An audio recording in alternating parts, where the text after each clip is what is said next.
Hello, everyone. Welcome to the Iron Circus Geek Show. Spike is feeling under the weather, so I am co-hosting solo. I'm Kel, managing editor at Iron Circus, and we have two guests this week to promote the ongoing Iron Circus anthology, Perfect Crime Party. Guests, introduce yourselves.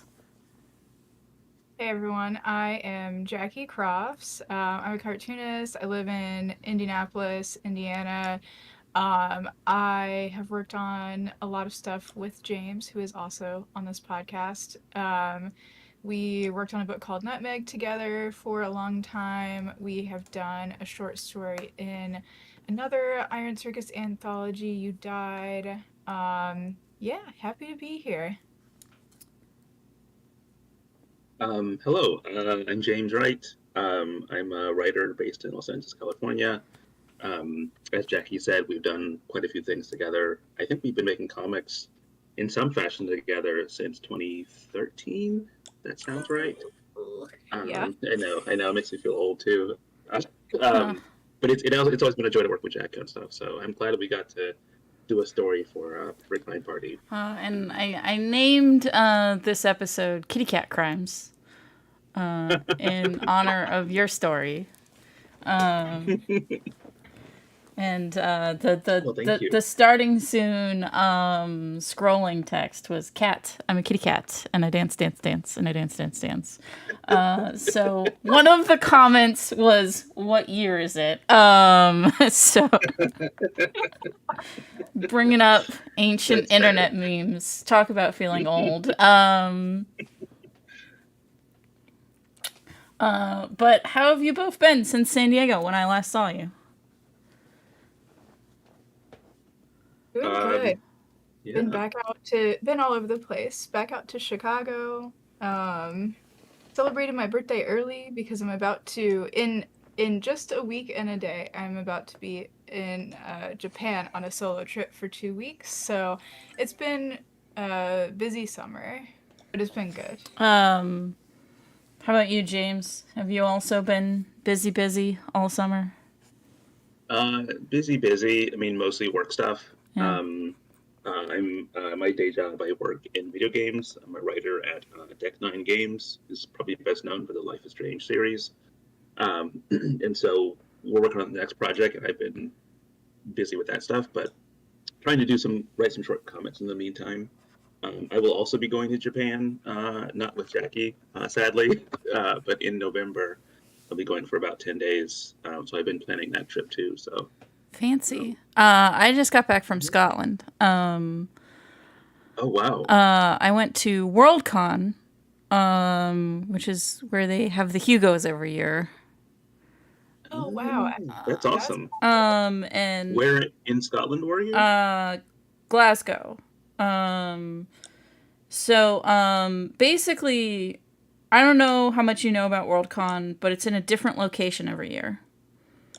And they vote on where it's going to be. And since I have never been before, I was like, usually I get bored at conventions that I'm not selling stuff at. And so I was like, if I go when it's in a different country and I'm bored, then I can just fuck off and do tourist shit. Yeah. So that was the plan. And it was very interesting to go. It was more craft focus than I'm used to. I feel like a lot of panels at comic conventions are like thinly veiled publicity press release things. Yeah. And whereas Worldcon's panels were more like, this is what we're writing. This is so I went to an interesting panel that was government and sci-fi and fantasy, and talking about how sci-fi and fantasy tends to lean in on fascism, empire, and monarchy, and doesn't really try to experiment with other forms of government when it really should. So it's talking about like untapped potential of like maybe doing like an anarchist fantasy or something like that. Oh yeah. And Were the panelists? I figure they're all authors, but were there people you were familiar with? that panel, no. I just went because I thought the topic was interesting. But there was another one about world building and urban fantasy, and I went to that because one of my favorite authors, Shannon McGuire, was on it. So I mostly picked stuff based on the topic. How long is Worldcon? Like a week long. Oh shoot! Okay, wow. Yeah. That is so much convention. But the thing is like, since it's 90% panels, it didn't feel as exhausting as like San Diego. Cause it's like, okay, pick the panels you want to go to, go get lunch or take a nap if there isn't something you want to do. So yeah, I did pass George R. R. Martin in the hall, and I learned that he's very short. He's shorter than me. Interesting. I never know how. Yeah. Yeah. How tall he is. I was surprised because I'm not used to cis men being shorter than me. Is I know it's a big convention. You mentioned you brought up Comic-Con. I just wonder, like, is it easy to find a hotel like in Glasgow for Worldcon? Yeah. So the thing is they actually don't have an official hotel. So they're just kind of like, this is where the convention's going to be. Find yourself a hotel. So I guess that's like a little bit more disorganized, but also They don't price gouge you. yeah. Yeah. Yeah. Especially if it's moving all the time. Yeah. It's kind of nice. And a lot of people in Glasgow didn't even realize that there was a convention going on. Like, multiple times we went to bars and they were like, why are all these Americans here? More than usual. Yeah. Yeah, I feel like I'm in your boat, Cal, though, or like I don't really actually go to that many conventions anymore for fun. San Diego is like maybe one of the few that I go to every few years or something, just to see people and catch up, since like I'm over in the Midwest and so many people I know are out on the West Coast. It's just a nice opportunity to like see people. So that's mostly what I kind of end up going to that for, and it's just such a different experience. But funnily enough, like I picked a bunch of different panels to go to and then just ended up not going to a single panel the entirety of the time. And I think it's also because Worldcon, their quote unquote dealers hall, was like the size of Artist Alley in San Diego. So it was sort of an afterthought to the rest of the convention. Oh wow. That's so different. Yeah.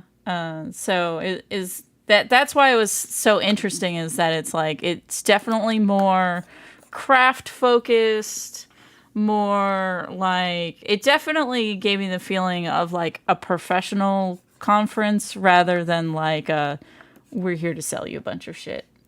Yeah. Mm-hmm. I wonder. It's like I mean, I only went for like one day, and like it was like a short day too. But the ALA convention, it was in San Diego this year. So me and some friends, we got into the Zine Pavilion. So we went down. I went down one day, but like seeing that show, it's not like, they're not trying to sell you stuff. It's more just like, here's what books we've got, and here's like, Yeah. and giving librarians a bunch of like free books, and it was cool like to see that. So yeah, so But it was like less of like a selling convention. yeah, so like ALA, I've been to ALA, and that is more industry focused, but like a behind the scenes industry, like, so it is still very business focused, whereas like Worldcon was more like, well, let's talk about the nitty gritty of writing, and what's going on creatively, which I found refreshing. And have either of you been to TCAF? Yeah. Yeah, we went together. Yeah. So for a little while, TCAF was trying to do panels just for comic creators, like the day before the con starts. And I don't know if they still do that because I haven't been in a while, but that is, I think, the closest comics experience I got to what was going on at Worldcon. Cause yeah, one TCAF year that I went, they were like, we're gonna have an inking demo by Jeff Smith, and we're gonna have this person talk about this thing that they're doing in their work, like, and I just feel like I personally feel sort of starved for that. I want more of that in comics. On getting the nitty gritty of how we're making shit.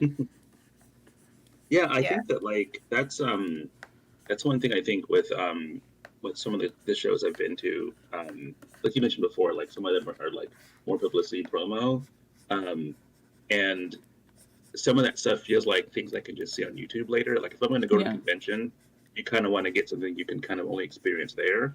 For a lot of these things, you're paying so much like for travel and for lodging, that you kind of want to see, okay, you know, and if it's like, I know Comic-Con does have some of those things, but you have to kind of dig for them. They're not like front and center. Well, James, if you want to check out Worldcon in 2025, it's going to be in Anaheim. Oh, that's like around the corner. Yeah. It's going to be in Seattle. No, not in 2025. 2025 it's going to be in Seattle. 2026 it's going to be in Anaheim. So they just finished the votes on where it's going to be in 2026. So you can mark your calendar and have a easy to get to Worldcon. Yeah, I'll see George R. R. Martin at Disneyland. Someone in the chat is asking if I could take George R. R. Martin in a fight. Yes, he's an old man. So Sad. That would be really sad. He is an old man. I am confident that I could take him in a fight. Like, he's almost 80. Like, I would hope that me as a person who's been working out regularly could take him in a fight. If you knock his little hat off, that's a source of power. Yeah, clearly.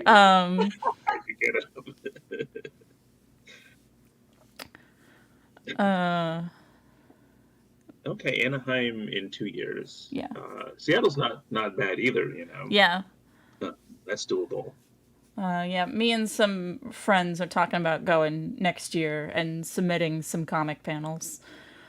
Because the one complaint I had is, I understand why, because it is more prose focused. But a lot of their comic panels are like, this is Comics 101. Like, we need to get deeper.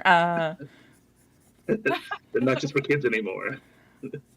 It was stuff like, well, what are unique storytelling things you can do with comics that you can't do with prose? And it's like, well, there's pictures. Panel over, pillager. Yeah. And then there was a queer sci-fi panel I went to where someone asked for recommendations, and then another person followed up with, okay, well, you just recommended a bunch of prose, but my teenager won't read prose. Do you have any comics you'd recommend? And the whole panel was like, and And Oh no! Oh no! and fortunately for the person who asked that, me and my buddy Bones were in the audience, and we were like, here we go, listing off some stuff. Gosh.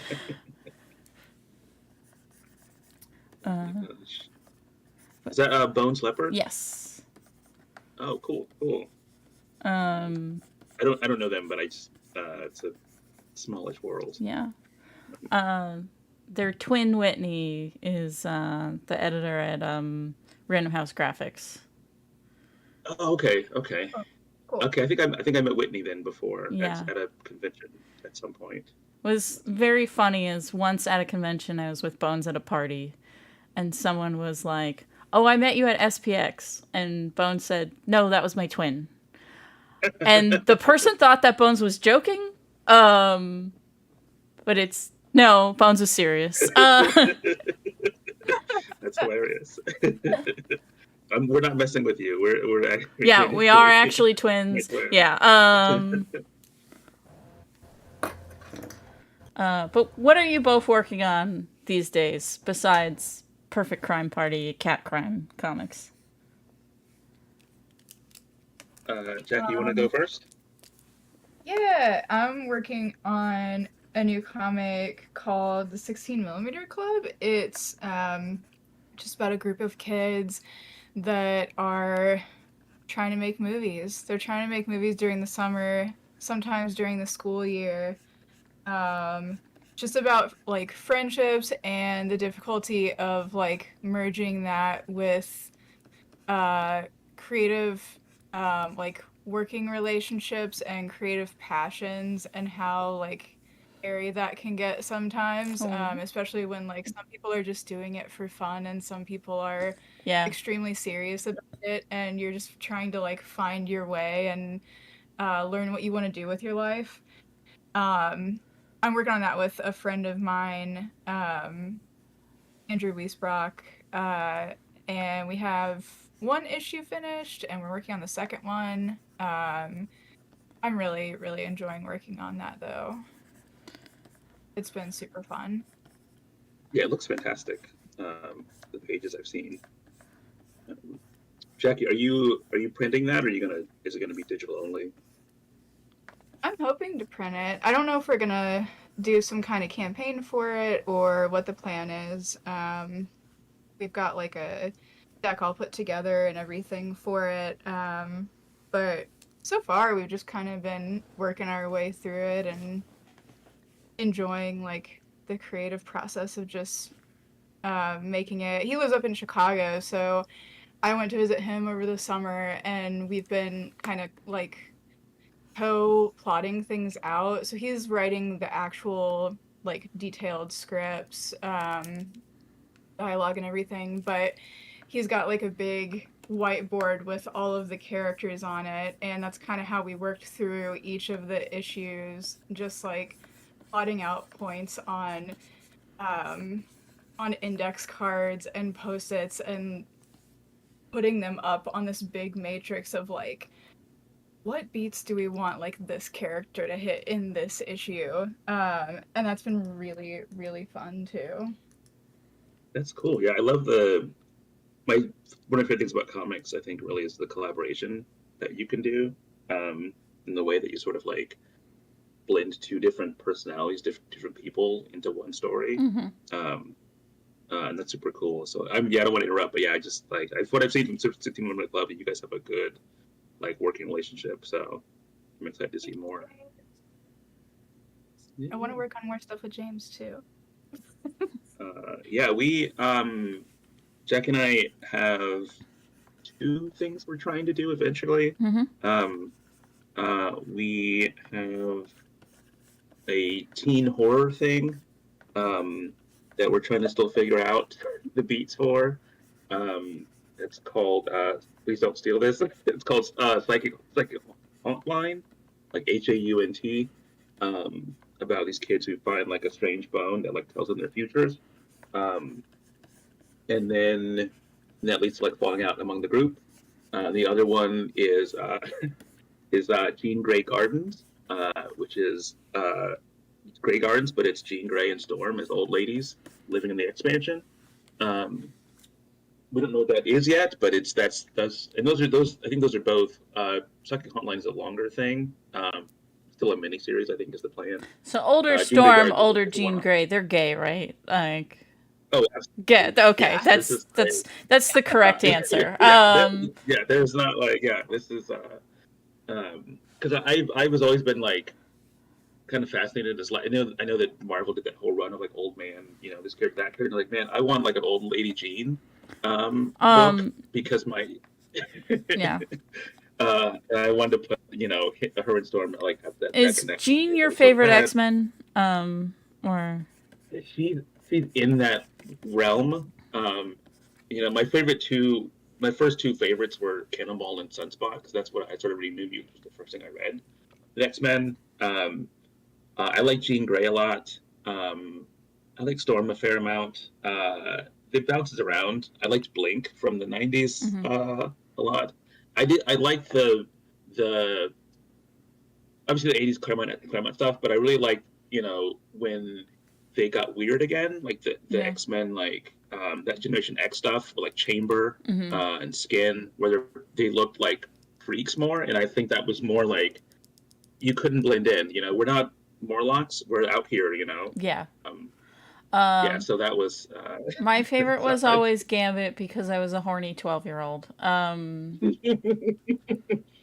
Yeah, my favorite was Nightcrawler because I was a goth 13. Well, so that's the thing, is I feel like assigned female at birth people who like men and read X-Men, their favorite X-Men is either Nightcrawler or Gambit.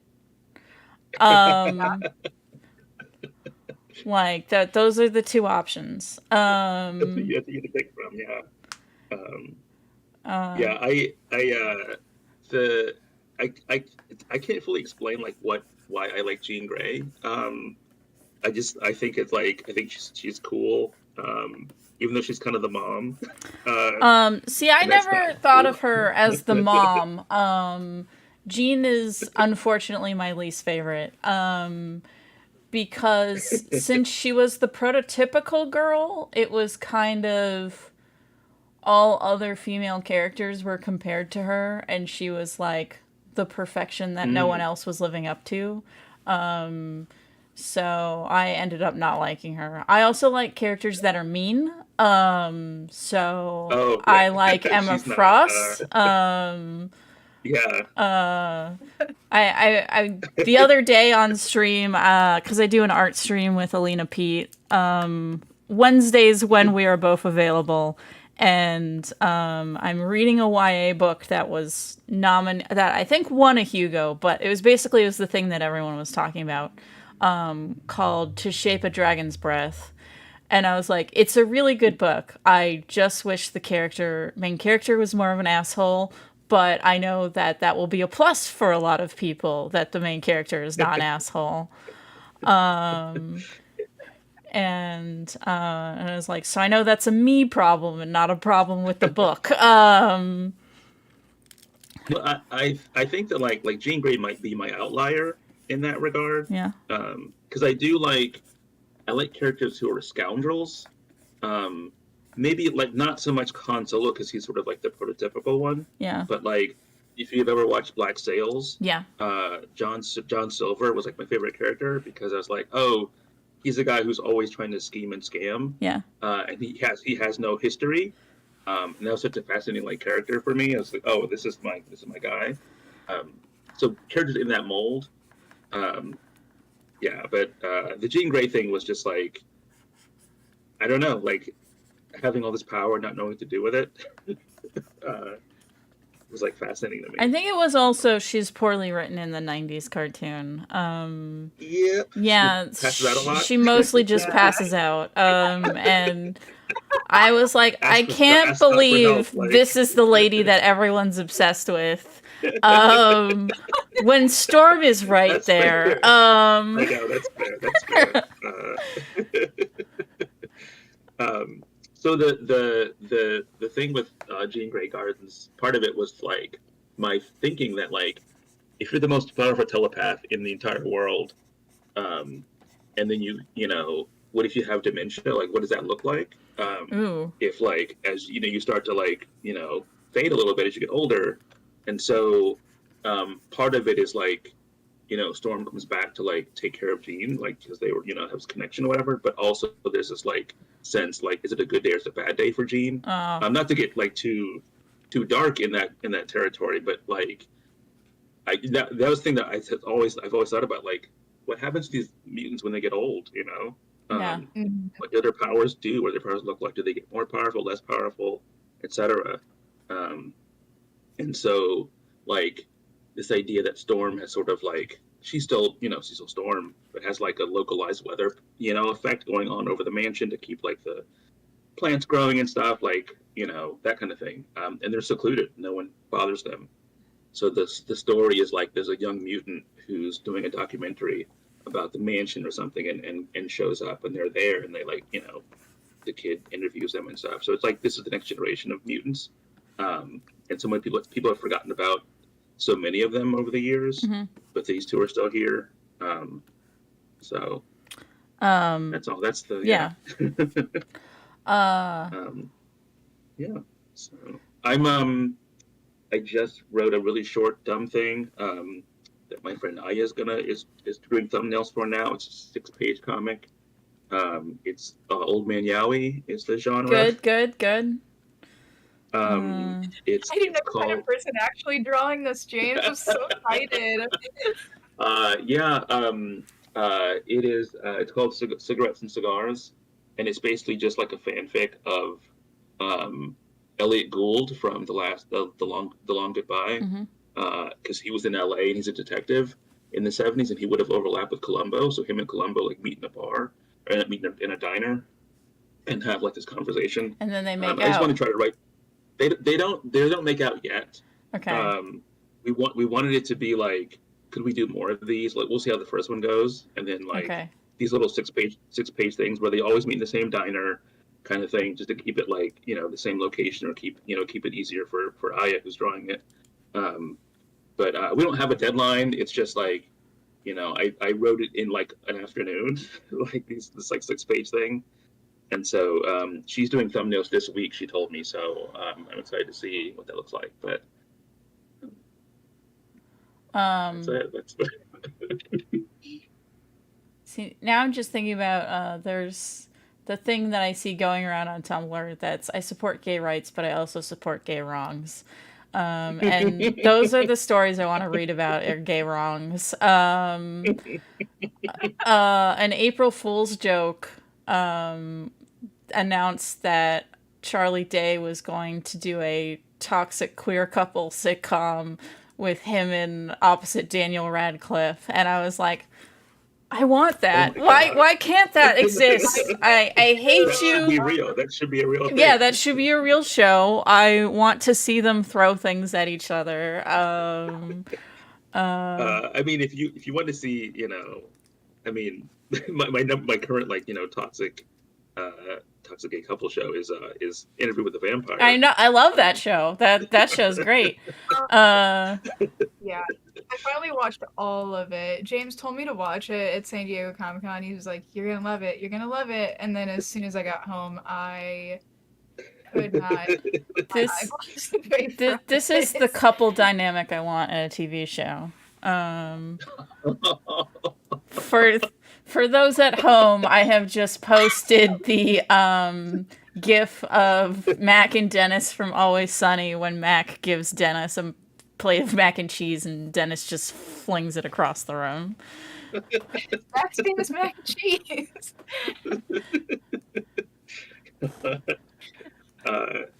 Jackie, did you go to Patty's at San Diego Comic-Con? You went to something, right? It's yes. Always Sunny. Yeah. I have this is a weird story. At San Diego Comic-Con, I have this embroidered Danny DeVito shirt. It literally just says Danny DeVito. It's embroidered and it has like a few blue stars around it. And me and a friend of mine were waiting in line to get into the FX stuff because I wanted to see the rebuild of the Patty's Pub in there. And someone walked past and was like, "Hey, "Are you an It's Always Sunny fan?" I kind of forgot that I had the shirt on, and I looked down. And I was like, "Oh yeah," and she was just like, "Do you want to come inside? Because I can just pop you on out of this line and take you in. We're trying to do a sing along to Man." And I couldn't believe it was real. I thought someone was like trying to trick me for some reason, but she took us through, and we ended up doing a Dayman sing along, and then they filmed us with like some nicer cameras doing some promo for the show. It ended up in like the FX like San Diego Comic-Con video on YouTube, but my friend that was with me, she's like 10 years younger than I am, and afterwards she was just like, "I'm crawling out of my skin right now. I have literally never seen this show before, and I don't know what I'm doing." Well, it's about the worst people in the world. I remember once, my friend Jay Edidin used to write for Wired, and hates Christmas, much like I do. And had to write a top 10 Christmas specials for people that hate Christmas. But Jay does not actually watch that much TV. So I was like, well, cracks fingers. Here we go. And the Always Sunny Christmas special was one of the first ones. Jay was like, I don't like this show, but I do like this episode. I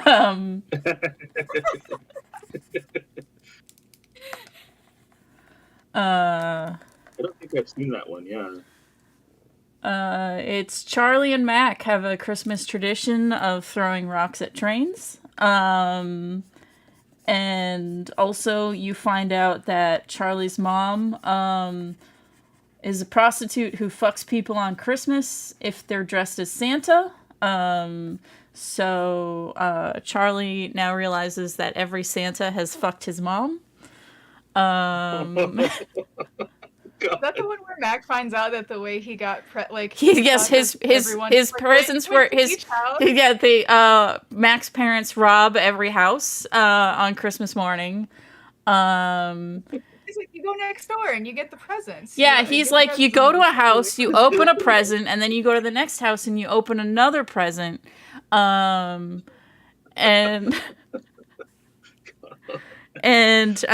it's Charlie and Mac are realizing that their Christmas traditions are lies their parents told them. Meanwhile, Danny DeVito's character, Frank, has every year he finds out exactly what Dennis and Dee want, and then he buys it for himself and flaunts it in front of them because he has money and they don't. So he can have everything they wish they had. And they don't. What a show. And they try to fake, Ghost of Christmas Past type thing on him. Like, they try to, like, teach him a lesson so that way they'll get actual presents this year. Not because they want him to be a better person, but because they want the fancy shit that Frank is buying for himself. They're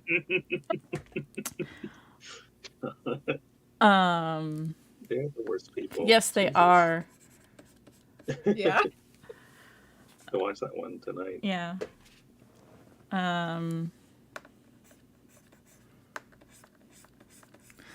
It ends with them getting robbed, and when they first get robbed, it's like, I have a present for you, Frank, and the guy pulls out a gun, and Frank goes, guns! I love guns! Not realizing that they're getting robbed. And he steals the fancy presents that Frank tried to genuinely buy for Dennis and Dee. Yeah. It's great. And it does have Charlie Day fight a mall Santa. Oh my god. Okay, yeah, I need to cue that one up. this week tonight. Yeah.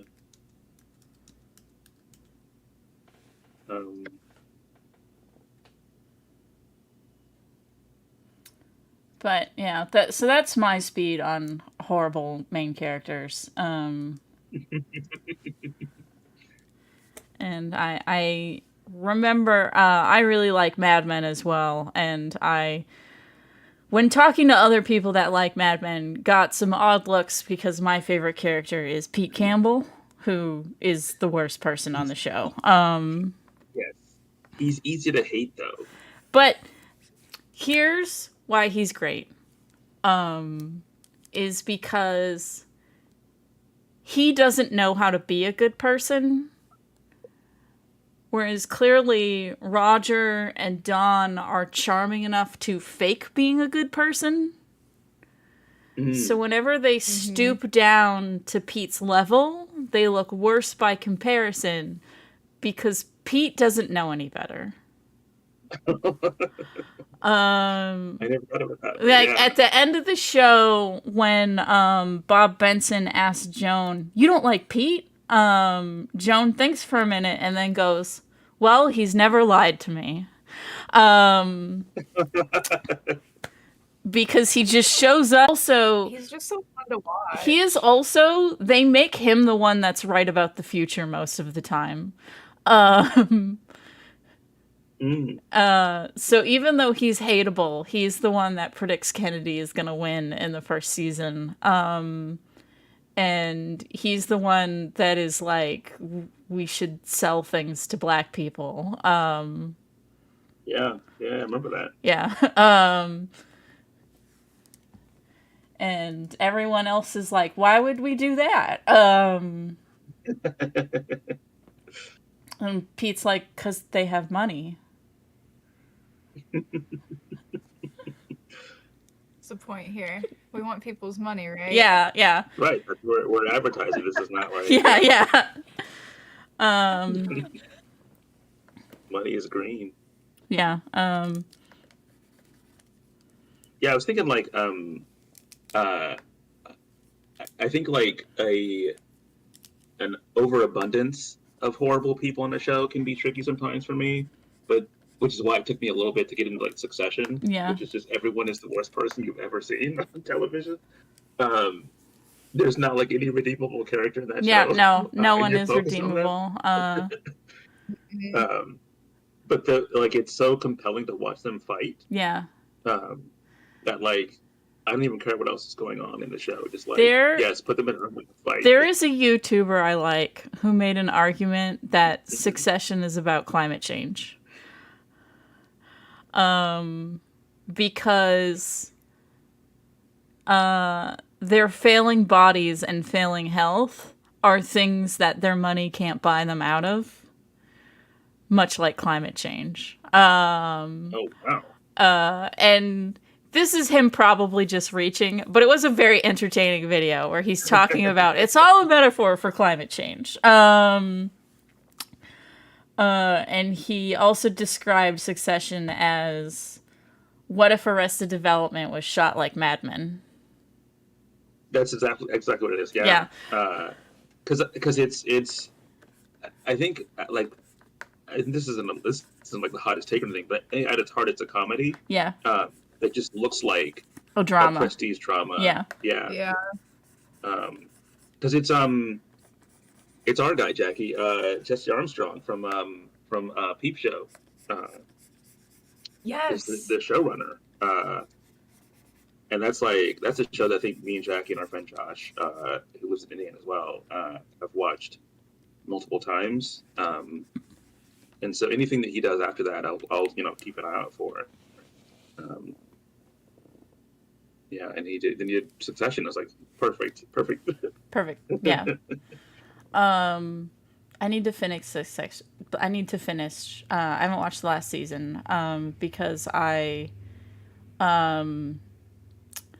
turn my HBO off and on, and usually when Game of Thrones related shit is running, me and my friends have been having watch parties for House of the Dragon or Hot D. Hot D. Are you ready for some hot D? Am I? Am I ever? And so yeah, so I turned it on, got caught up on all the other HBO shows that I hadn't watched since the last time it was airing. Hmm. And Succession's the only one left that I have to watch, because that one I want to like actually pay attention to. Yeah, this is stressful. Other shows I can like watch while drawing. Have you seen The Righteous Gemstones? Yes. Yes. Yeah. Yeah, I've seen the first 2 seasons, I think, of it. It's very Mhm, funny to seasons are. see everyone talk about the ghoul being hot in Baby Billy. Fallout, because I'm like, it's Uncle Baby Billy. I love Walton Goggins so much. Yeah. He's about to be in the season of White Lotus. Yeah. He is, yeah. He's going to be, yeah. I was just like, I can't, like, I understand all my friends are monster fuckers and, like, a zombie man, but, that's Uncle Baby Billy, and... Unseen it. Yeah. He's Boyd Crowder on Justified. He's on The Shield. He's everywhere, it seems like. I haven't seen anything else he's been in, so he's just Uncle Baby Billy. A couple years back, I was watching the first Bourne Identity movie. He's one of like the analysts, and I was like, "Wait, I know that voice. Yeah. I know that face." Like, yeah, man.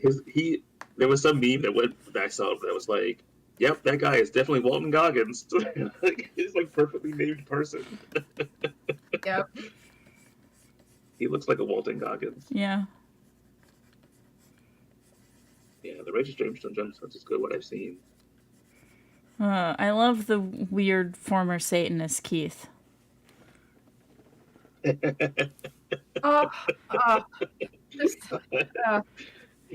so forgot much. about him. It just breaks my heart. He's so awkward. I love him. So, someone described his character as he put on skin for the first time. And I was like, yeah.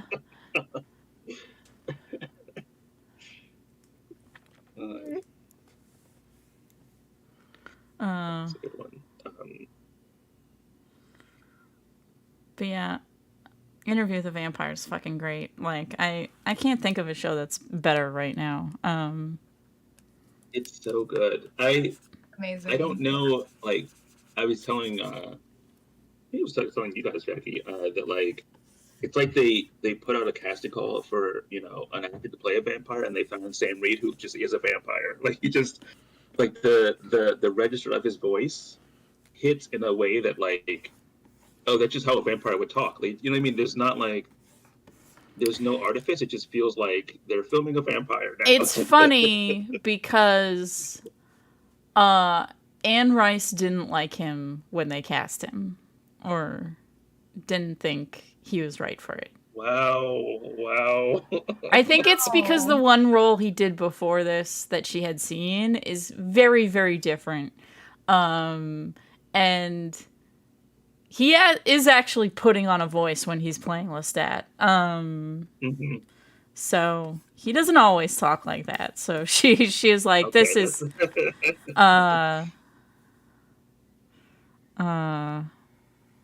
but yeah, I think what's his name who's playing Louis is fucking great.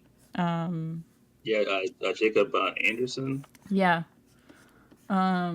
It's so good. They're both like, they're both so good. I don't know, like they just, and like it's a show that spoilers for the second season, I guess, but where Lestat is barely in the second season, and he's the main character of the show in a sense, right? And so for a show to be like, what if we took the biggest draw of the show and did not put him in like an episode, until like the last two, and it works? Yeah. I don't even know how they, you know what I mean? Like that's a bold Yeah. move. You know, like that. Even that, like you mean, like the sense of daring that they give there is very incredible. So. interested to see what they do the next few seasons, because they're clearly doing each book is 2 seasons. So I want to see Sam Reed wake up a crazy Egyptian queen. Yeah,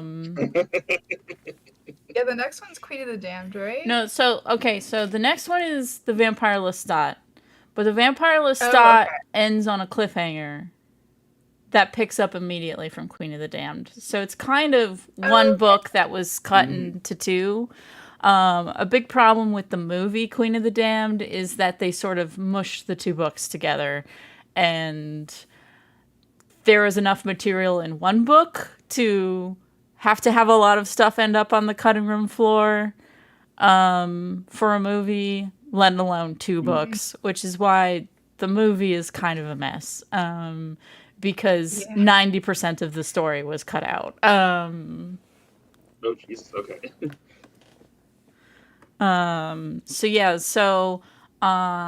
The Vampire Lestat is basically Lestat's autobio, because it's written from his POV. So, there was a meme going around where someone took the first page of the Vampire Lestat and wrote above it, "Hi, welcome to my YouTube. Don't forget to like and subscribe." Because that's kind of the tone that he has in the intro.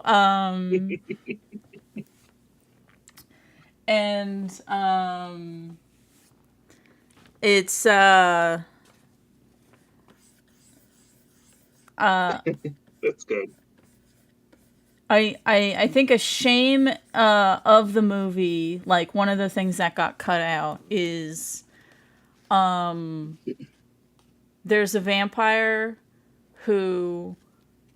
Have either of you seen the Key and Peele skit that is about the vampire club or the guy who wants to become a vampire?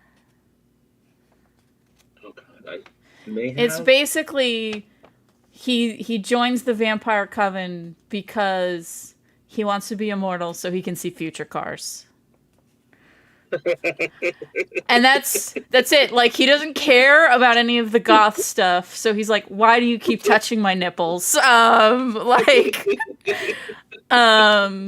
And he just keeps talking about, so do you think they'll run on water? Do you think they'll be able to fly? He's very fixated on what do you think cars will be like in 100 years.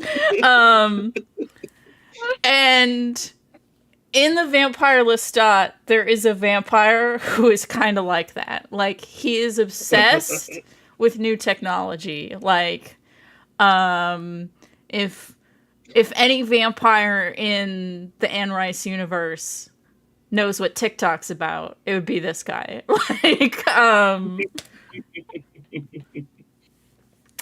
And he is cut from the movie, but I hope he's in the show, because I think that people sleep on that take of vampires. Like, if they're immortal, like, tech has changed, and that's cool. He's like the Pete Campbell. Yeah. Well, Pete doesn't care about technology; he cares about money. So this is like, he'd be a Star Trek nerd. He's right about the future, right? That, like, yeah, that's the... He's not right. He's just excited about it. So it was like, if you tell him about Star Trek. So he's the one who bought those stupid Apple VR headsets, this vampire. So it's not necessary that he's right. He's just trying every stupid tech thing because, well, look at it. It does this thing. Isn't that cool? Oh, man.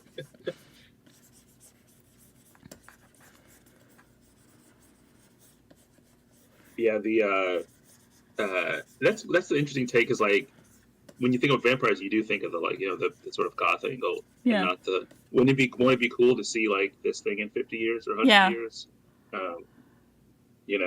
Like...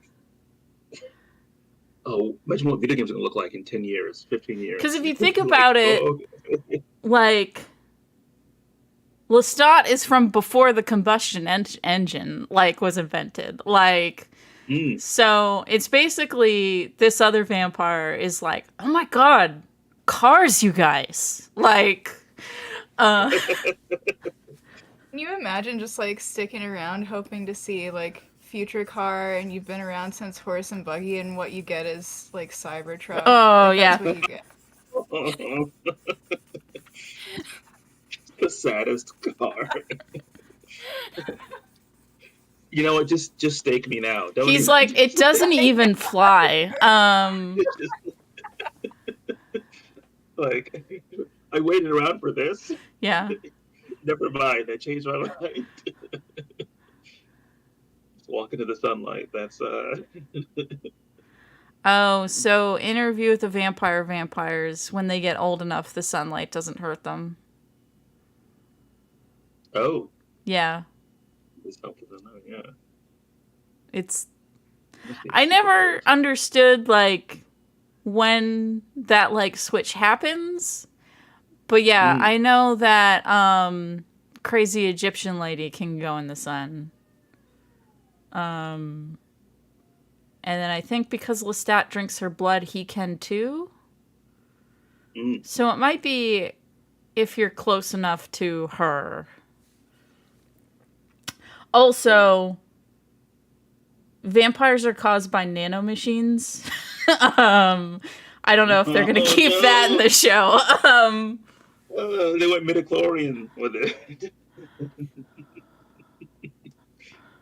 They haven't cast the third season yet, right? I mean, I assume obviously like Sam Reed and Jacob Henderson, but beyond that, Yeah, I don't think so. But I also don't think there are that many new characters, at least for the first half.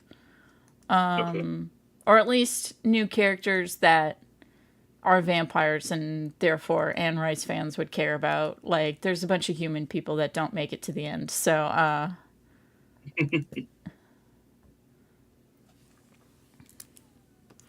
and the Egyptian lady wouldn't show up until, like, Later. Yeah. season 4 or 5. Trying to think of anything else that like I mean interview like just captured me in such a way I didn't expect at all. Especially as like a a adaptation of like a beloved work, that had a film that people loved or enjoyed at least. Yeah. I don't know, loved maybe, I don't know. But yeah, that like, and then here it's made some changes to the book obviously, but for the character of Louis. And how they, his portrayal and so on. So, I don't know that like another new show that I'm watching that's like hitting in that way. I think a problem with other supernatural and fantasy shows is they keep trying to be Game of Thrones, but they took the wrong lesson from it. Or they're changing things that aren't like what makes them good is stuff that Game of Thrones doesn't have. I read some of the Witcher books, and you wouldn't know it from the show, but the Witcher books are very goofy. Like intentionally so. And like my favorite Witcher story is he is helping a noble that is having a romance with a mermaid, like negotiate like their marriage contract. Oh my god. And it's a twist on the Little Mermaid because the human is like, so you should use your magic to get legs so you can come live on land with me. And she's like, well, you should use magic to get a fishtail so you can come live underwater with me. And then he says, well, I can't breathe underwater. And she's like, well, not with that attitude. You're just not trying hard enough.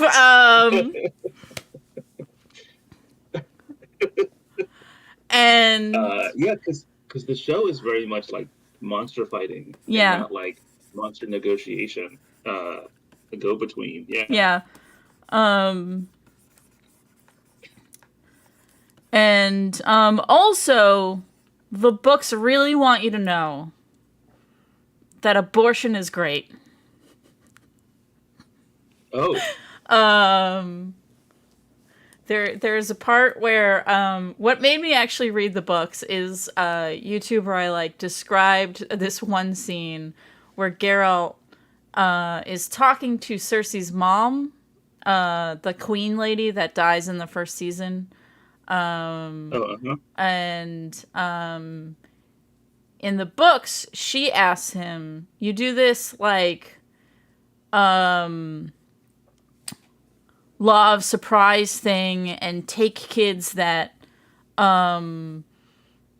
might have happy homes otherwise, but there's all these peasant children that are starving, and I'm sure that they or their parents would willingly sign them up since you're giving them 3 solid meals a day. Like, why don't you do that?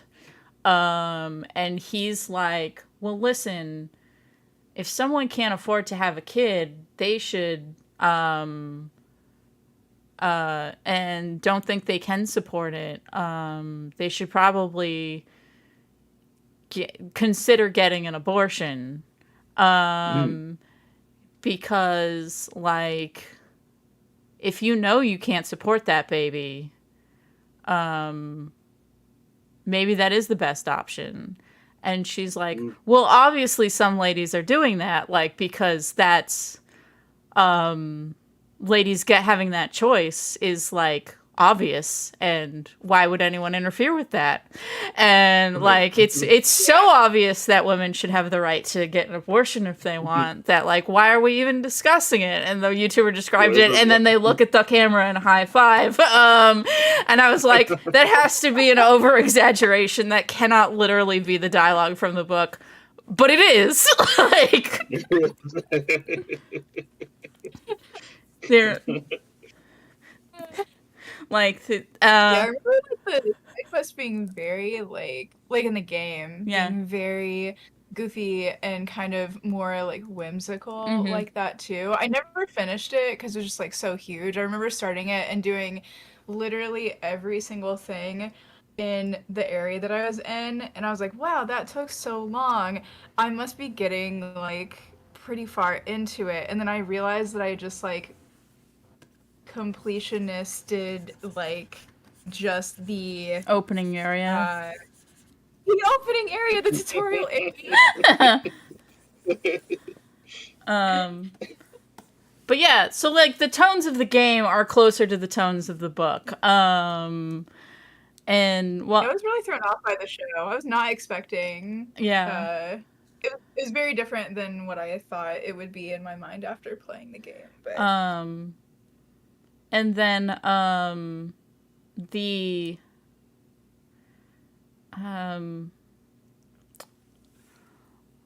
there's another there's like some plot that happens in the show where it's like serious like spy machinations, whereas in the books Geralt accidentally stumbles upon it because he's looking for the bathroom.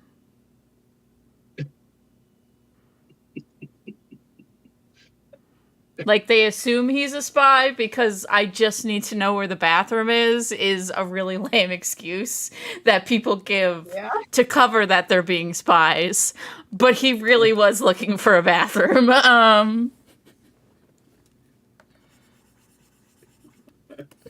Okay, that is much goofier than I expected. Yeah. Just given the show. Because the show's very, like, grim, and the voice he does feels like that way, too. That it's, like, less, like, I wonder if there was like a sense of like that people wouldn't take it seriously if it had like jokes in it. I think it's because they wanted it to be closer to Game of Thrones. When really it's closer to like Xena. Mm. That's a good touchdown, I think. Yeah. Well, Man, that would have been fun though to see. yeah, Like, and it's like I would have appreciated if instead of trying to make Game of Thrones but not, they just like, no, we're gonna make like Xena, but fairy tale stuff instead of Greek mythology. Mm-hmm. yeah, that extra, like, some campiness in there might have served it. Yeah, in that direction. Like the only episode that I think captures the true goofiness of the books is there was that one episode that starts with Yasker being like, Geralt, I need you to come with me to this party because I have cucked everyone who is in attendance. And I need you to protect me from all the guys whose wives I slept with. And also, I do still have to go to the party because there's a big competition that I want to win. Yeah, that's the energy that would be cool to see, like, in other episodes. Also, you find out in the books that Yasker is secretly like a really high up noble. Oh, Yeah, and he just didn't. He doesn't tell anyone through like the beginning of the story. So if you're ever like, how the fuck is he getting around like and has access to all this shit? And is able to fuck all these other noblemen's wives and not get executed, it's because he's maybe a higher up noble than all of them.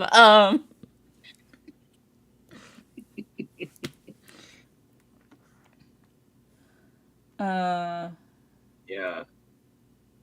I think of, I haven't watched many things on Netflix lately. I don't even know what's new or good on there. I mean, outside of Strange Scavenger's Reign, obviously. I really liked. Yeah, Scavengers was so good. I really liked Dragon Prince, and I've continued to like it. The animation's a little stiff, but I think the writing's pretty good. How many seasons of that did they do? It's still going.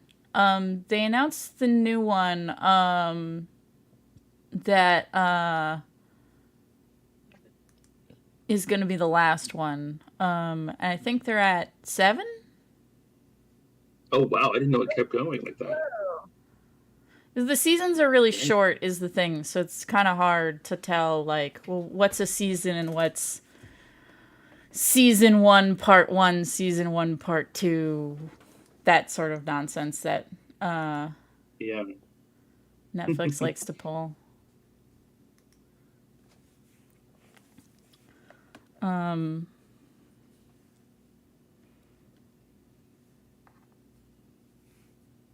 Yeah, Jackie, you mentioned The Witcher, the game. Is that the third one?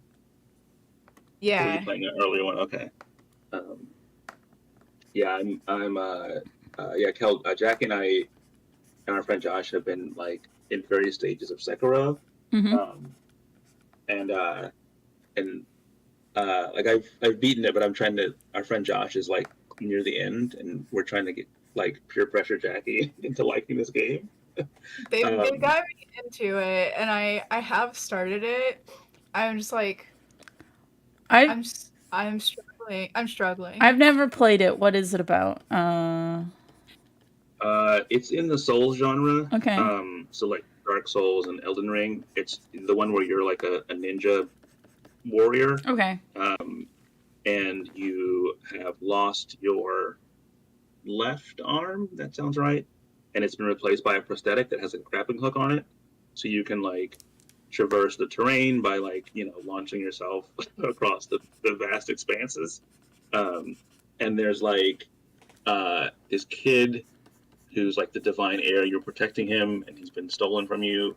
And some like covenant you've made allows his blood, the dragon, whatever, dragon blood or something, allows you to resurrect if you die. So like you die a lot because this is the Souls game. Mm-hmm. But it's it's like the weird outlier because it's the one where you have a named character that you do not choose. You don't get to build. Where the other Souls games, it's like I'm going to play this build or this build, and then like you have like a little bit more control over how you play. Sekiro doesn't really allow for that. So it's one that like they took some swings with, I think, because of that. But it's also like in other Souls games, generally, as far as I understand, Sekiro is the one I've really like truly played. Is that if you're stuck on a boss, you can like go somewhere else and level up to the point where you're stronger, and you can like come back and like wash them. Where Sekiro is like, sorry, there's just not really that mechanic, so you just have to like get good at it. Get good. And that's the shitty thing that I know, and it's I know that there's like that contingent that's like, oh, get good, but it's one that like I was like I had no interest in playing in any Souls games because I was like I don't want to play a game that's like super hard and then I just hate myself for it.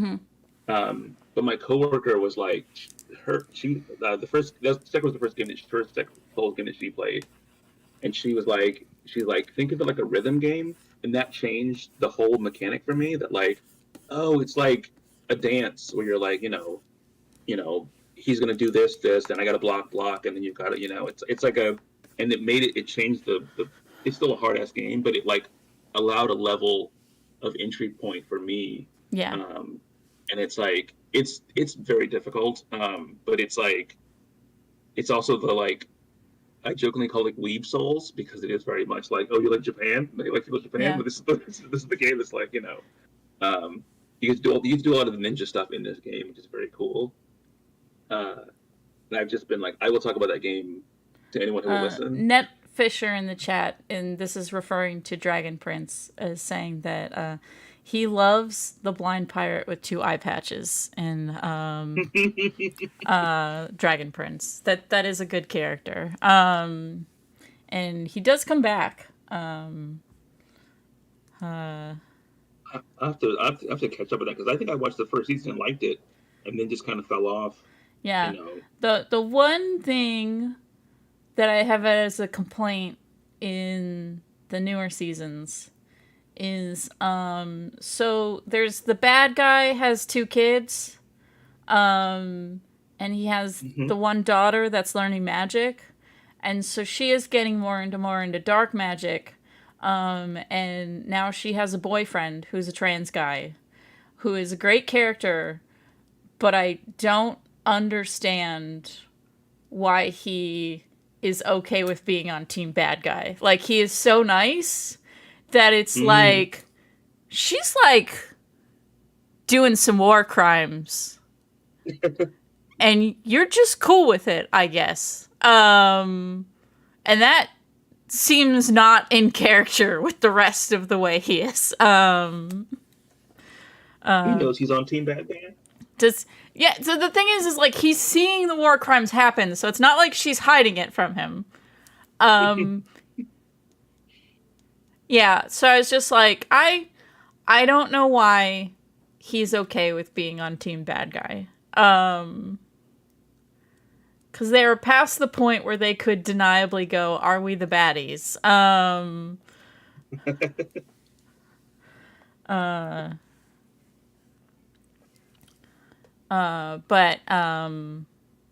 So the game you were talking about, I would probably suck at it because you described it as a rhythm game. So punishing. I think I'm still in the phase of like, maybe I hate myself for trying to play this game. And James and Josh are just trying to convince me that I'm at the point where I'm about to break through and it's gonna start getting really great and really fun. And I'm like, yeah, sure it is. I just fought a gnome like 52 times in a row and I still haven't beaten it. So it sounds like it's one of those things where it's like, that sounds like a game that I would find fun because I like games that are suffering. But the fact that you described it as rhythm means I will never get the hang of it.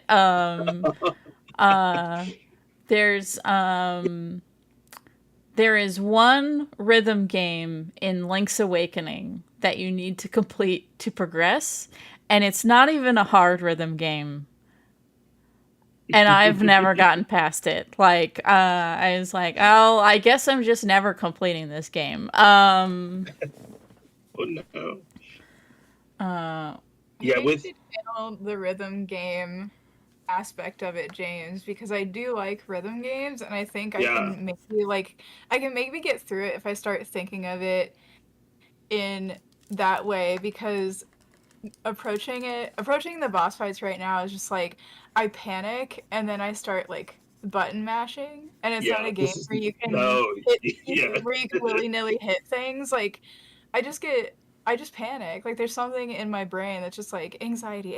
yeah. Uh, The the boss you're fighting right now doesn't quite have the like rhythm game mechanics. He's a little bit like it's a big ogre, and he's like he's like a lumbering, so it's kind of hard to read. Is like, but the rhythm aspect I think is like you get a sense of like the character animations, and so you watch that and like okay, I can block this, I can block this, I can dodge this, and like later in the game you'll fight people with like bosses that have swords and they're like can do the same things you can do more or less, and those fights do feel like you're watching a movie of like a sword fight, where there's like Yeah. back and forth, give and take, there's like parrying happening, there's dodging, there's like there's a move you can get later in the game, not too much later in the game actually from where you are, called Makiri counter, where if a character like thrusts at you with a spear or something, you can sidestep it, step on the spear on the ground, so they're like incapacitated, and then like stab them, and it's like it makes you feel like a god. It's like the coolest shit in the world. That is Every the single last time time it I just happens.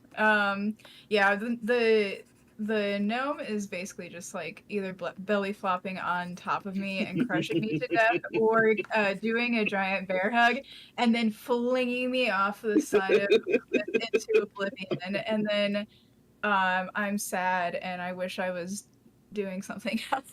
um, so, I know exactly that move. Yeah. so when I say that I like games that are suffering, clearly, because when I see YouTubers talk about a game and they're like, this game is a pain simulator, I'm immediately like, oh, I should play that game. So I do have Pathologic 2. I haven't started it up yet. Oh And boy.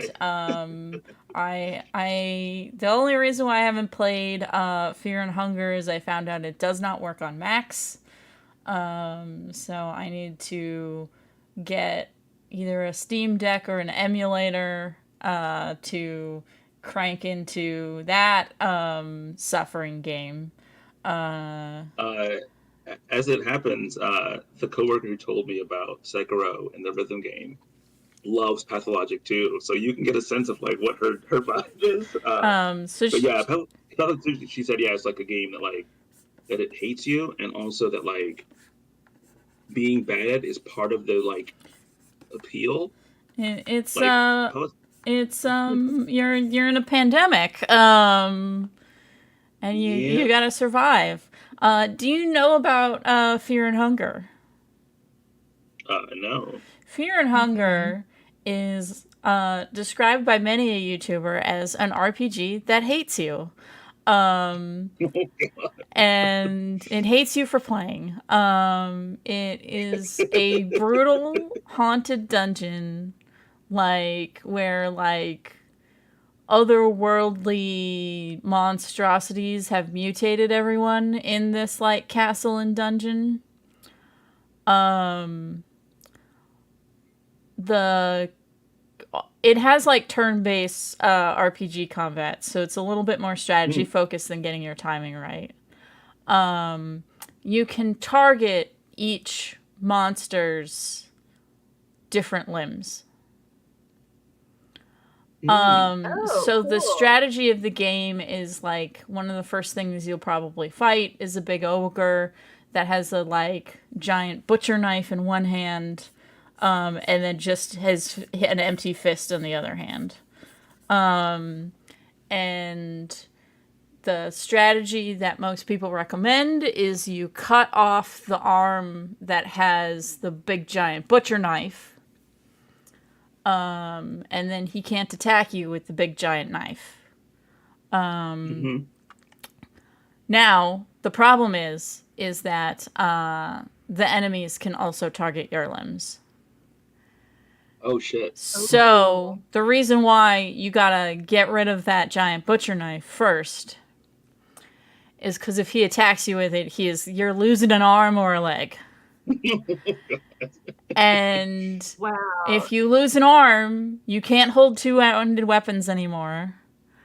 Or you can't have a one-handed weapon and a shield. You just have to play the rest of the game with one arm. Oh my god. If you lose both arms, you cannot hold any weapons. If you lose a leg, you can't run anymore. You're just hopping around on one leg.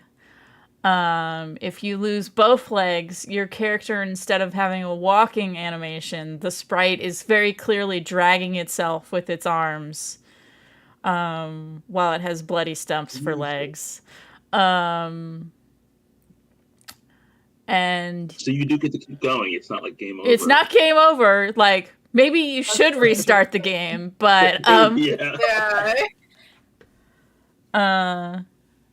so and then a lot of the monsters have attacks that instant kill you based on a coin flip. It will ask you to do heads or tails, pick heads or tails.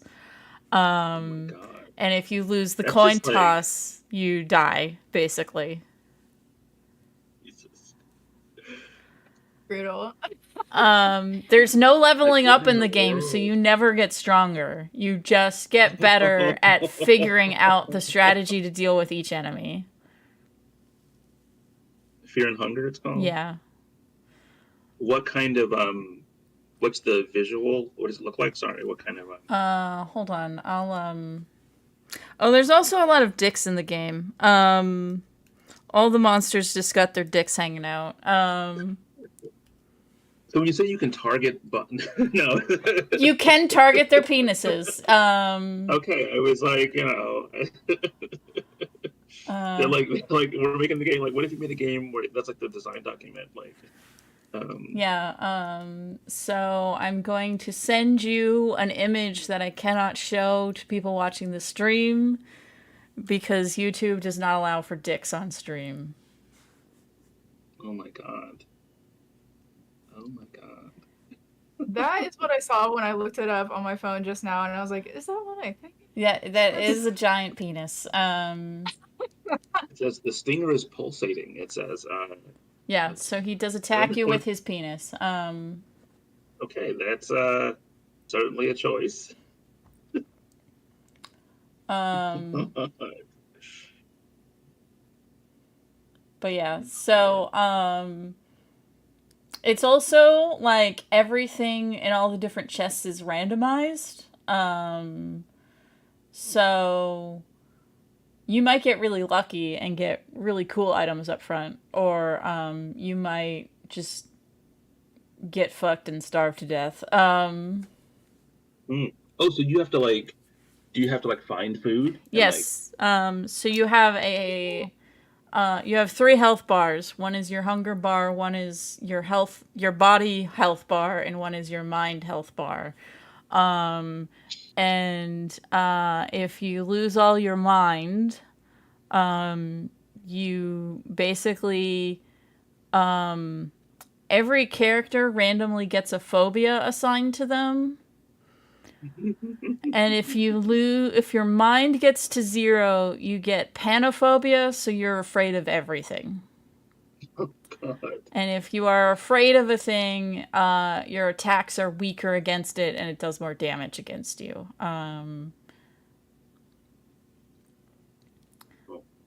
And you can play as a thief, a wizard, a barbarian, or a knight.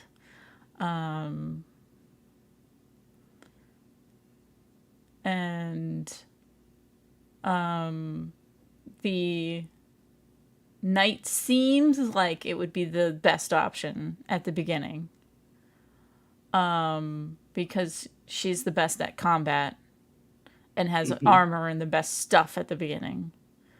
But the thief can make disguises. So after you kill one of these weird goblin monster guys, you can skin him and make a disguise so the other monsters don't realize that you're a person and not another monster. Jesus. And That's wild. so you can avoid a lot of fights as the thief easier. And then it turns out the barbarian can have a trait that makes him a cannibal, so he can eat all the monsters and you don't have to worry about food as much. And then the wizard, at first seems like the worst choice. But he can have necromancy powers. And then you can make an army of skeletons to do your fighting for you. Cool. This makes me think of there's that game that's like kind of steampunky. That's like you go on a caravan from like town to town. Darkest Dungeon, I think. Yes, I've heard it compared to that a lot. I haven't played that one. Yeah, that one does have the like you can like lose your mind in these places and like you get like a phobia that you have to like you can heal from it, but it like takes time and the person's not in your party. You can heal from it, yeah, like it's a whole. In Fear and Hunger, you do drugs to repair your mind. You'll find tobacco, opium, and alcohol, and you can use that to stay sane. Just do all the drugs. So I just sent you the video that told me about Fear and Hunger and made me want to play it.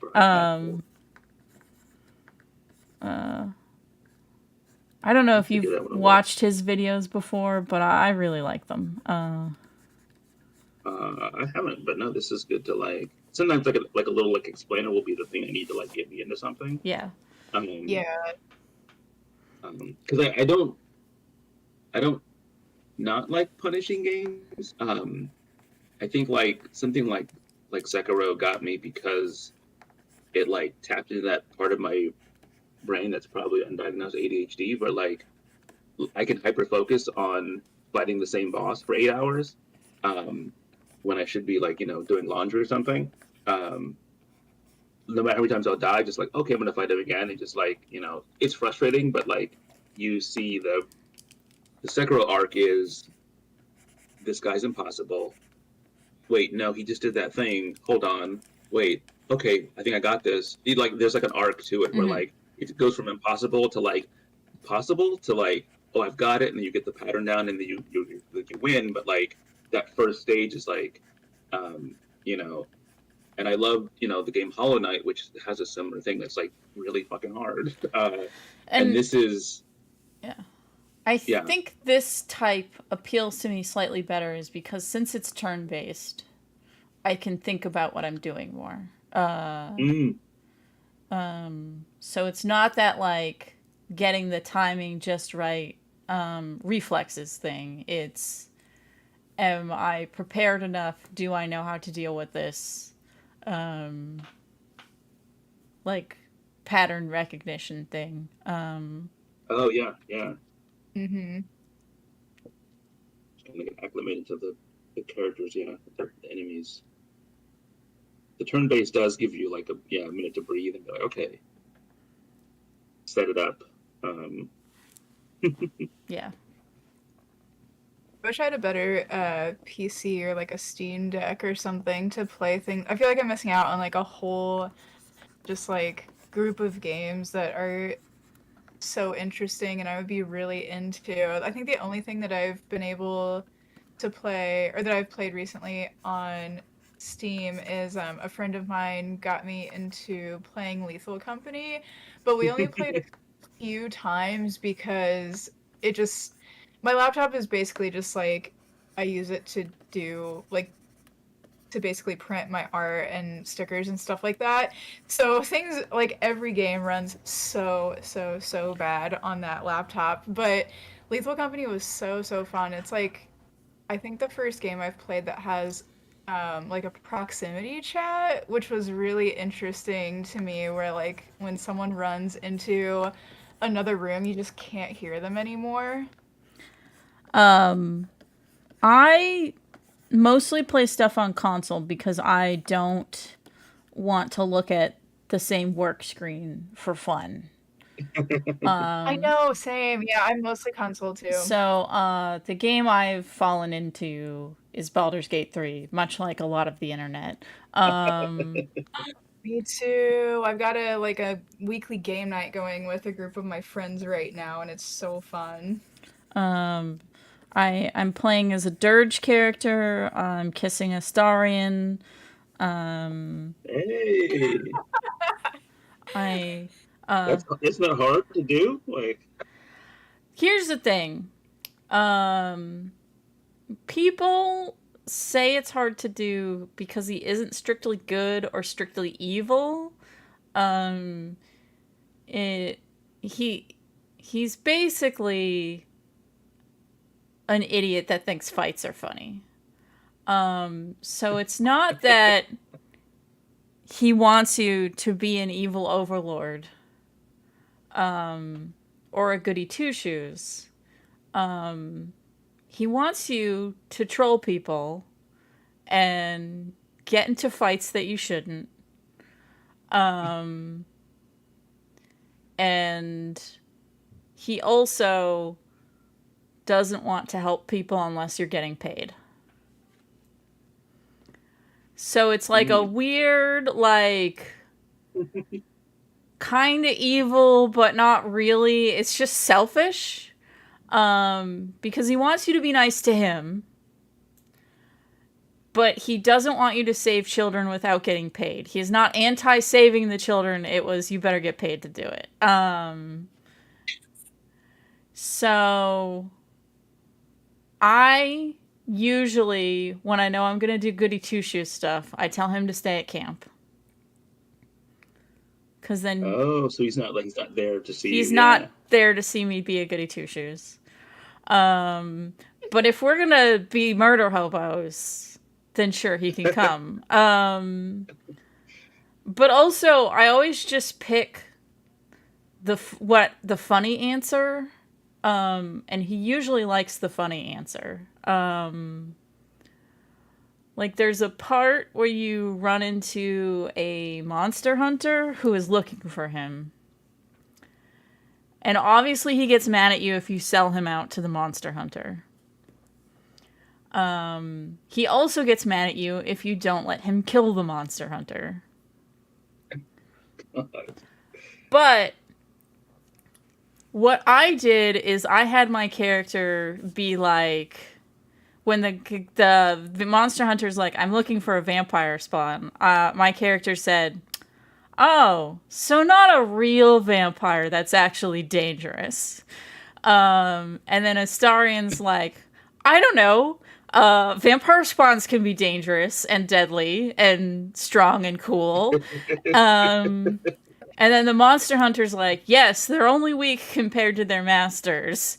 And you can then ask a bunch of questions about vampire spawn, and nod along as the vampire hunter's giving you exposition, and you can then either leave and be like, well, thank you for the information, we'll be sure to keep an eye out, or you can say, huh, interesting, what do you think, Astarion? Which lets the monster hunter know that the guy standing next to you is the vampire he's looking for. But is funny, so Astarion likes it. That's a trip. Because I like people I know who have played have commented on like, I want to kiss everyone, especially Astarion, and he's the one who can't, like, they won't let you smooch. Yeah, so Yeah, um, he's it's basically once you figure out what he likes, and he's an idiot is the key. So people who are being strategic and smart, but also good, are not getting Astarion points because he wants you to punch a guy in the face and start a bar fight. He wants you to make fun of someone so they get mad and then attack you.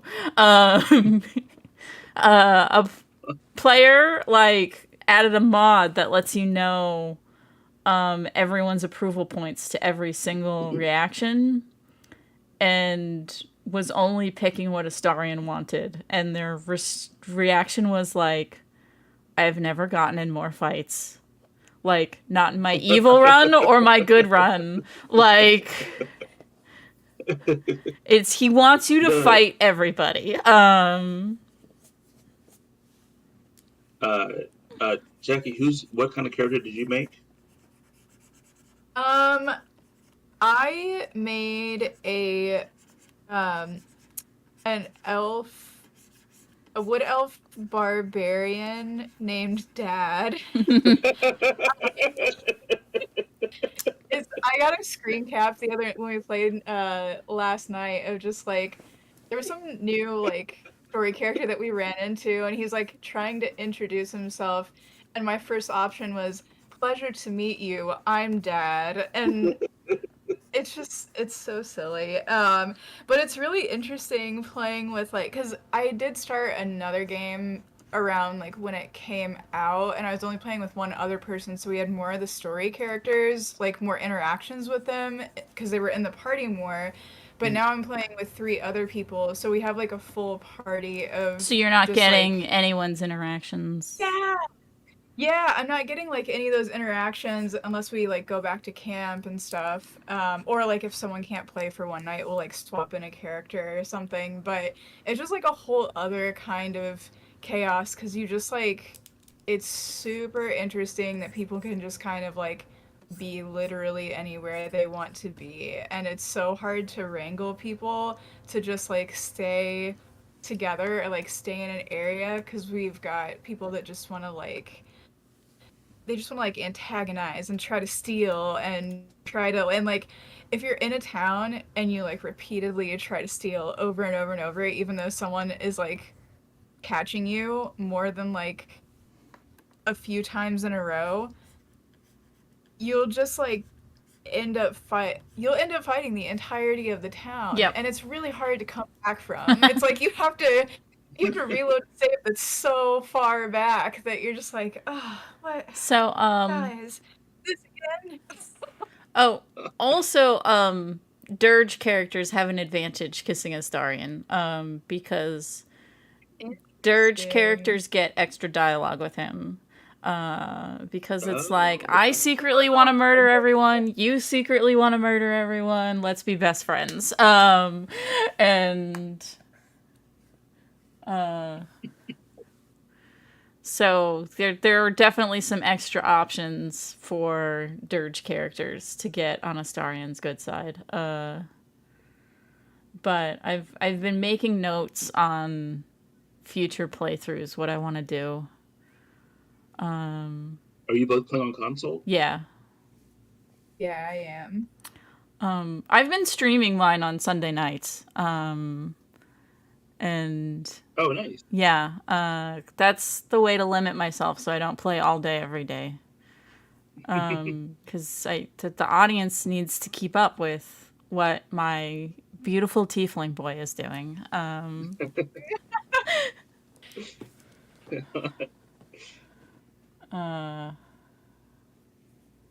But I think next I'm gonna play as Will and Romance Karlak because I ship it.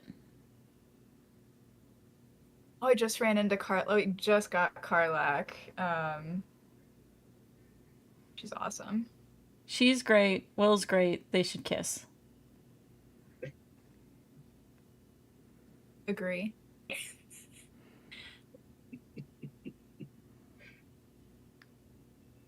A lot of people don't like Will. They're wrong. They're incorrect. Which one is Will? He is the black guy. He's a goody two shoes.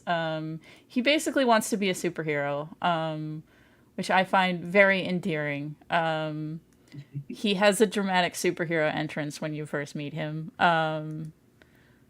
I compared him to when Gohan is being the great Saiyan man, and I was like, that's he's wonderful. And he's hunting down Karlak at first, so their ship has a good enemies to lovers angle. Yeah. Oh yeah. As soon as we got her back to camp and they had that initial conversation, I was like, Kiss. are they gonna like make out already or what? Yeah. There's only one bed. Yeah.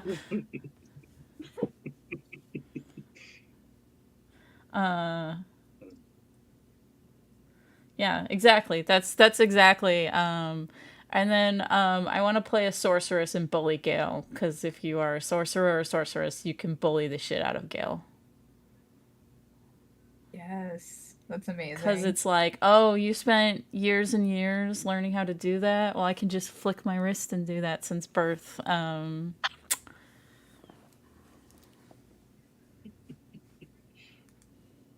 Just like the level or the layers, I guess, of interaction that you can have. Yeah. Is kind of wild to me that they really thought, not simply thought of everything, but they thought of like,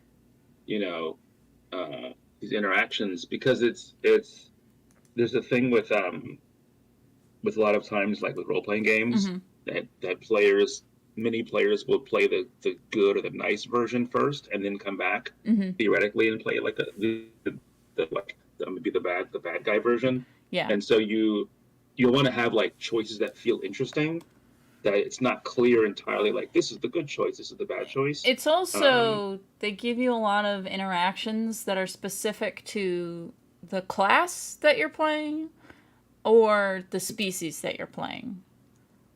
And I like that too, because adds a replayability, because obviously, since the first conflict is like druids versus a bunch of tiefling refugees, if you are a tiefling or a druid, you're going to have opinions on what's going on. Like, so whenever a tiefling specific dialogue pops up, I almost always pick that. It's a cool angle to it, yeah. So it does, yeah. It's not just like you're a character. This is, everyone gets the same options. Also, if you play as Dirge, you can say some really weird, disturbing shit. Jesus. Like casually drop mentions about cannibalism. Wow.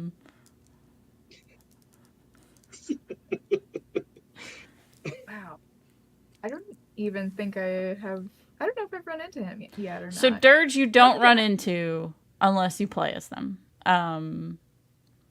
Oh, okay. So in the character picker, you have the option to either make a custom character, pick one of the companion characters, or pick Dirge. And Dirge, short for Dark Urge, the default is a white dragonborn, but you can change them into anything you want.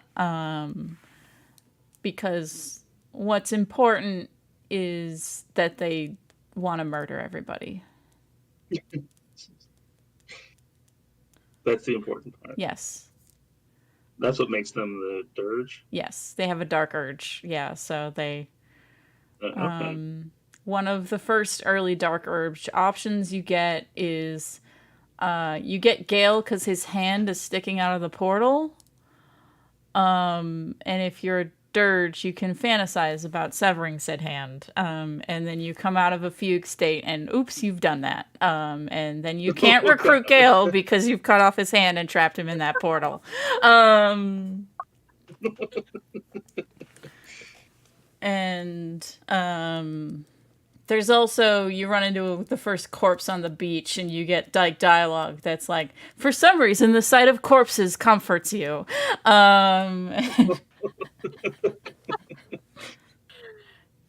Oh my gosh, there's such an unbelievable amount of options in that game. Like Yeah. even I feel like I'm just constantly hearing about stuff that like I didn't even know about, or like there's just so many things you can miss or Yeah. do You gotta differently. play It's solo really as Dirge, because I feel like Dirge doesn't lend itself well to cooperative play. Yeah, that's probably fair. What's very funny is you can go up to every single companion character and be like, so I fantasize about murdering people all the time, and I constantly want to like gut and spill everyone's intestines everywhere. Thoughts?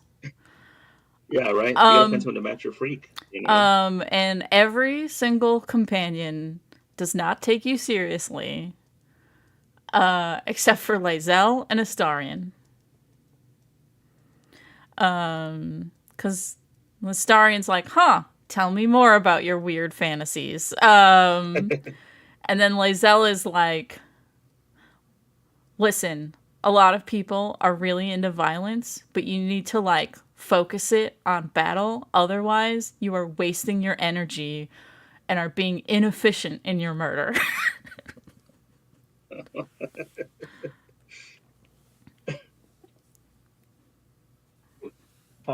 Jackie, how big is your party for the multiplayer, the co-op? it's four of us. Well, technically there's five of us, but like you can only have up to four people, so sometimes we have a person switch in and out, or they just play their own game while we're all like chatting. Mm, It's chaotic. it sounds like it would be. Um, I feel like we're making our way through it like so slowly. We have to be. We've been playing for like 2 months, and I have a feeling we've barely chipped away at any of it. It's a big ass game. I was gonna say, yeah, it's like even playing solo, it's huge. Like just having to wrangle a party of your friends I really and like make progress. I really like the co-op aspect of like when you're getting into conversations with like NPCs, people can listen in. So even if they're not the one that initiated it, they can choose whether they listen to it or don't. And then if they are listening in, everyone can vote on the option that they want you to say. Oh, that's cool. Yeah. Yeah. So it's like even if you're not like controlling the conversation, you're still like participating in it. Um, I've been watching. What I think is very funny is like, I feel like every single voice actor has a let's play they're doing of the game. So I've been watching the guy who's the voice of Astarion play with a buddy who What? his friend is trying very hard to be like a paladin that really sticks to their oath and is a goody two shoes. And Astarion's voice actor is like, I'm stealing all the shit, causing chaos. That's a fun way to kind of do that. Yeah, like you said, most of the voice actors have like a let's Yeah, play. and then Will's actor is fun to watch because he's never actually played that much D&D before, so a lot of it's really new to him. Um, so he's like the most like figuring out how the game works. Mm. And then Shadowheart's voice actor is just goofing around with a friend, and they're being kind of chaotic, and seeing how many characters they can sleep with. I, I love that. I might have to look those up because I have so much just like that sounds perfect for just like yeah. background kind of working stuff. What's funny is Astarion's voice actor is romancing Astarion, because he does know exactly what to say to get into Yeah, let's just say, Astarion's yeah. pants. Yeah. But He is the cheat code. what's Yeah. funny is in the last act there's like a love test that you could do to see how well you know the character you're romancing. And he did it with Astarion and got the answers wrong, and then like got mad because he's like, I played him. I know him. I know that my answers are right. Why is the game saying they're wrong? And the answer is that while they are technically correct, they aren't what Astarion wants you to say in public, because they're things like, what's his worst fear? Wow. And obviously Astarion doesn't want you to blab his worst fear to random strangers. Yeah. That's interesting.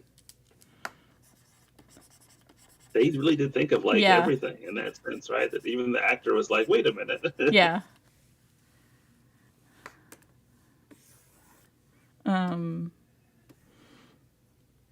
Also, Astarion's based off a stray cat, according to the voice actor who played him. So cute. He's a kitty cat. Which fits into the title of Kitty Cat Crimes. I was going to say, back into the Kitty Cat Crimes. Full circle. This is intentional. Yeah. Yeah. Our Kitty Cat Crime comic. We have 10 minutes left. Do you want to tell people about your Kitty Cat Crime comic? I would love to. Our story is called The Ninth Life of Tabitha Tuxedo, which is a mouthful. It's about a young woman who is the part of a family of cat burglars, who go like a long-line cat burglars, and Tabitha has bucked the family tradition and gone straight, so she doesn't do any crimes. She has instead taken a series of random jobs as like a regular citizen. She's not a criminal, and those jobs are varied: tightrope walker,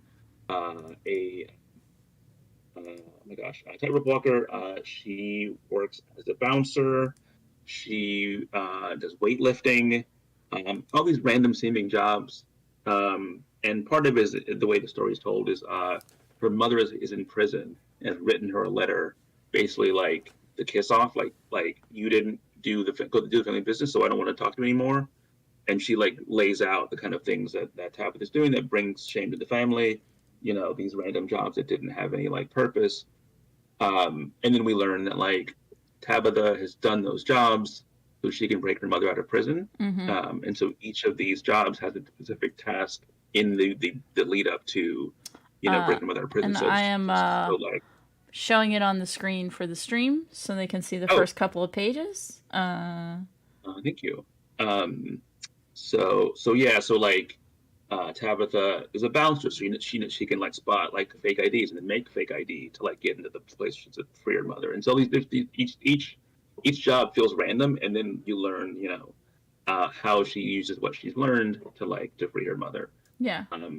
And I love this mask. Oh yeah, Jackie, you did a great job with the little mask. I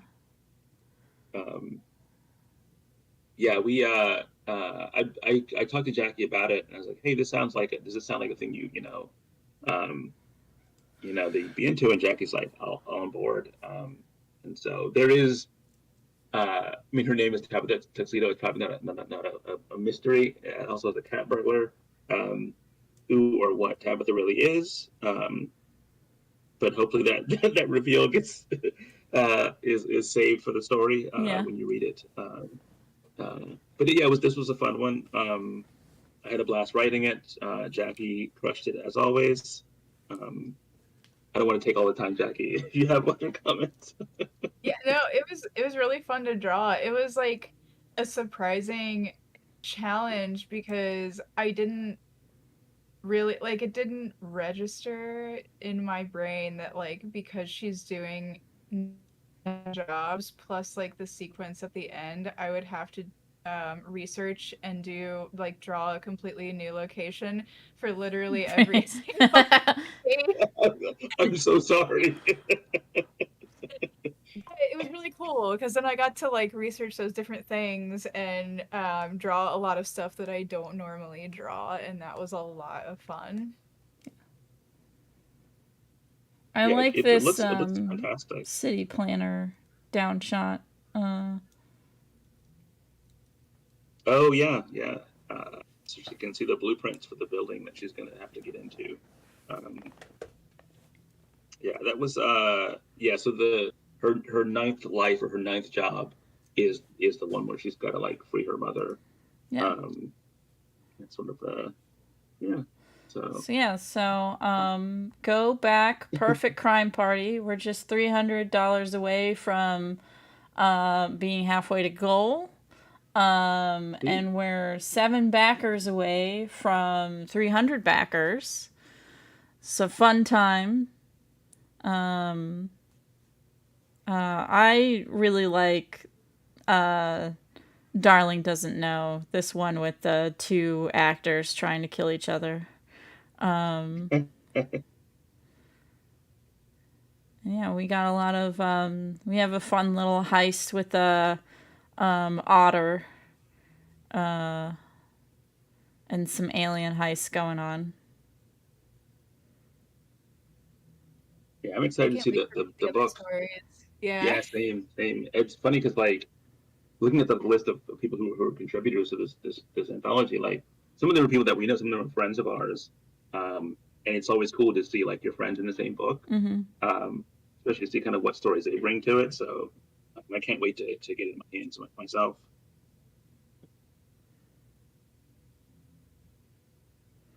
I love hand lettering. I love this drippy show off. Yeah.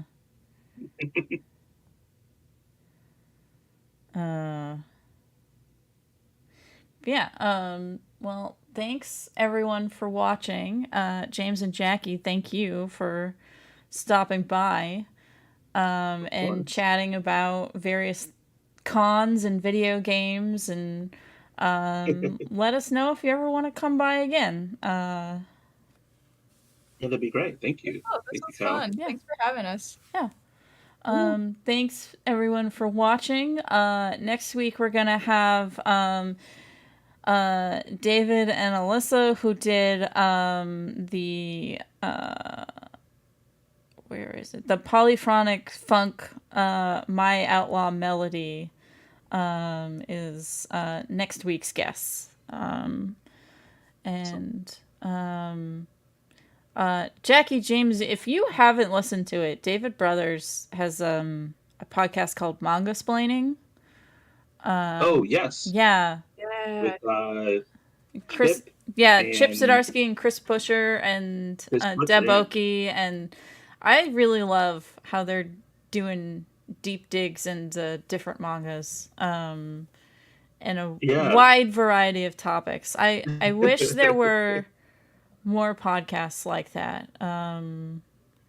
Yeah, I kind of like the format of like there's some experts and like a newbie, so to speak. Not a newbie, but you know what I mean, like that kind of. But even now that it's been going on for a while, Chip has sort of gotten a handle on it. And he's no longer a newbie. Yeah. I kind of wish that there was an American comic equivalent where like someone was really digging deep into story and stuff the way they are. Yeah. That's cool. I didn't know that they were going to be the next guest. Yeah. Or David was going to be the next guest on the show. So yeah. Tune in. Yeah, I just emailed people that I figured would be fun to have on. And they're both in town for Rose City, so. Oh, perfect. Yeah. Nice. All right. Like I said, thanks everyone for watching. Have a good one. We'll see you next week. Later.